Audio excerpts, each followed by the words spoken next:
Alors Ulule, c'est un site de financement participatif avec des contreparties non financières qui est dédié aux projets créatifs, innovants ou solidaires, qui a été lancé il y a 2 ans et demi, qui aujourd'hui permet de financer plus de 2100 projets et on a une communauté de 150 000 membres qui se développe de plus en plus rapidement.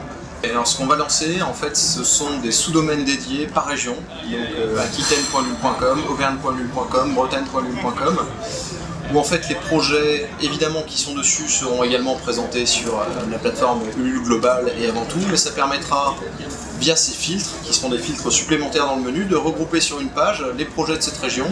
Et donc pour les utilisateurs de découvrir les projets qui sont à côté de chez eux ou dans une région qui leur tient à cœur, et qui pour nous est intéressant dans les mécaniques à la fois pour les contributeurs potentiels, mais aussi pour les collectivités locales, les institutions publiques ou privées et les entreprises qui peuvent souhaiter soutenir des actions locales ou régionales et participer à l'écosystème soit en finançant des projets, soit en les relayant, soit en les accompagnant.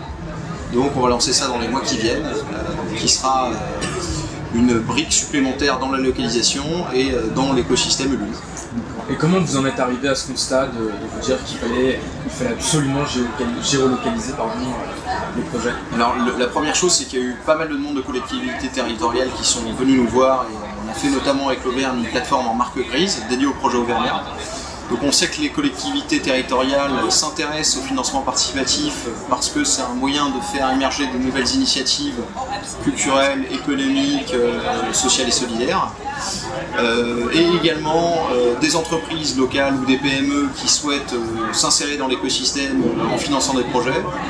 Et aussi, avant tout, les premières demandes sont venues des utilisateurs et de la communauté Ulule parce qu'il y a beaucoup de personnes qui aiment la mécanique, qui aiment soutenir des projets. Mais un certain nombre d'entre eux ont envie de soutenir avant tout des projets qui sont proches de chez eux et donc qui avaient envie d'avoir un moyen facile d'identifier les projets proches de chez eux. Quelle est votre définition de la finance participative, personnellement? C'est très large, hein. Globalement, c'est le fait que des personnes, d'abord qu'un porteur de projet présente son projet et définisse un objectif de financement à atteindre pour pouvoir le réaliser, et qu'ensuite différentes personnes participent à ce financement-là. Alors après, il n'y a pas un financement participatif, hein. En gros, pour moi, il y a 4 modèles qui sont liés au type de transactions réalisées sur les plateformes. Il y a des plateformes de dons purs, qui sont assez peu développées en France, beaucoup plus dans le monde anglo-saxon, type Just Giving par exemple. Il y a des plateformes qui sont du financement participatif avec des contreparties non financières, qui sont ce qu'on fait chez Ulule.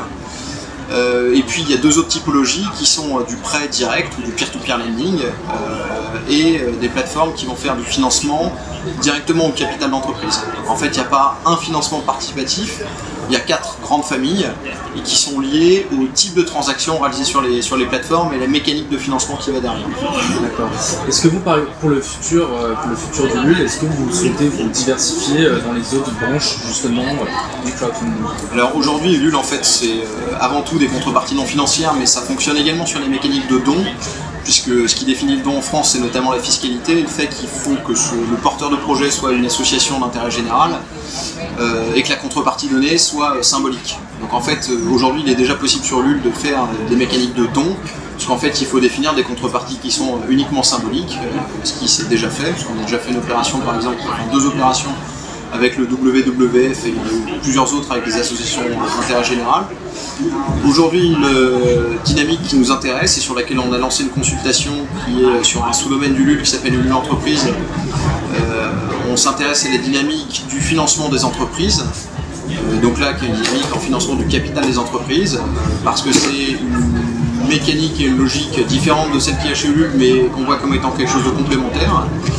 Donc on s'y est d'abord intéressé en lançant cette consultation pour voir s'il y avait un intérêt de notre communauté et des porteurs de projets de notre communauté, si ce type de fonctionnement pouvait les intéresser aussi. Et on a eu beaucoup de retours, et notamment des retours intéressants. Donc c'est quelque chose auquel on réfléchit, mais qui aujourd'hui, c'est un peu long pour en parler là, mais fait l'objet de plusieurs blocages législatifs, puisque c'est très encadré.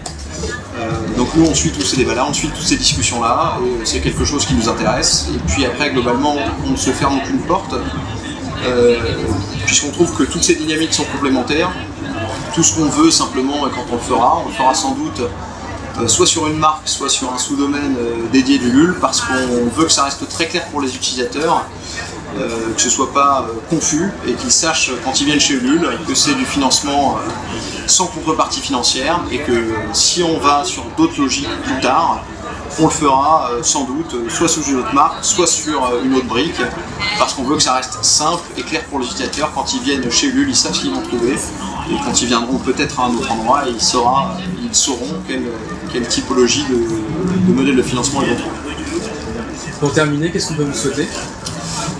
Plein de développement, notamment l'international qui est un de nos objectifs, puisqu'on pense qu'aujourd'hui il faut développer une plateforme pan-européenne. Donc on est déjà en 6 langues, avec une traction vraiment intéressante en Italie et en Espagne. On souhaite le développer dans d'autres pays, donc avant tout du développement à l'international. Et puis ensuite souhaiter dans son ensemble que les politiques notamment s'intéressent de plus en plus au phénomène et qui facilitent ça, notamment en prêt et en equity, parce qu'il y a vraiment des initiatives intéressantes. Et aujourd'hui, dans le monde anglo-saxon, aux États-Unis notamment et en Angleterre, les politiques ont permis de faciliter ça en faisant sauter des verrous. Et je souhaite qu'il y ait des initiatives en France et en Europe qui se développent dans ce sens-là, parce que sinon ça va aller beaucoup plus vite à l'étranger, et les plateformes étrangères, notamment américaines, vont atteindre une taille telle que le jour où ça se développera en Europe, ce sera déjà trop tard pour les acteurs européens. Donc j'espère que les politiques français et européens vont se saisir rapidement de ça et aider en faisant un cadre législatif évidemment qui encadre les choses mais qui les bloque moins qu'elles ne le sont aujourd'hui. Merci beaucoup Arnaud Boujard.